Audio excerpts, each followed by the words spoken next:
si Kibuloy. Okay, hindi kayo pwede magbulakbol pa. Dito lang tayo.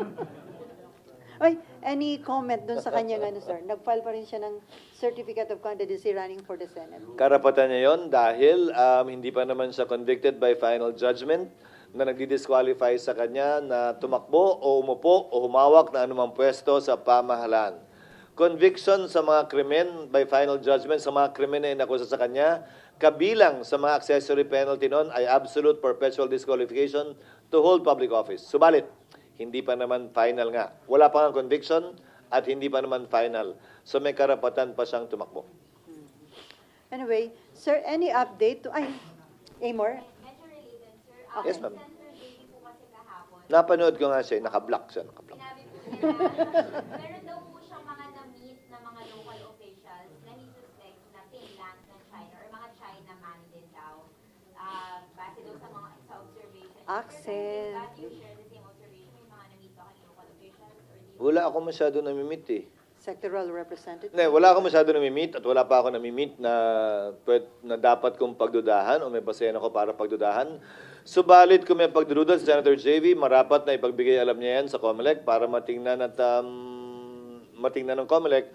At kung may sapat siyang basehan, ay magsampa ng kaso to disqualify these candidates. Sa ilalim ng ating election laws, ministerial ang pagtanggap ng COMELEC ng Certificate of Candidacy basta kumpleto. Picture, pirma, filled out yung form, etc. Wala siyang karapatan at kapangyarihan sabihing ayaw namin tanggapin yan. Kasi nga naman sa isang demokrasya, hindi mo pwedeng bigay sa isang ahensya ng pamahalaan ang pagpapasya kung sinong pwedeng tumakbo at sinong hindi.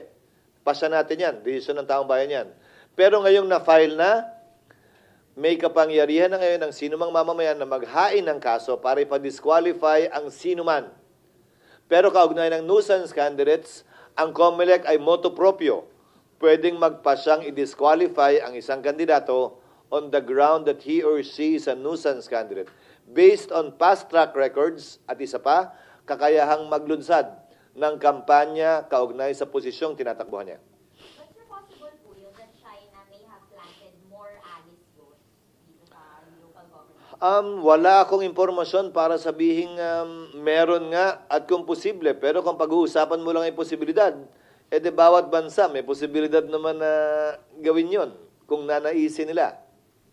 Ang masusing bantayan natin ay ang NSO at yung mga milagrong nangyayari sa NSO.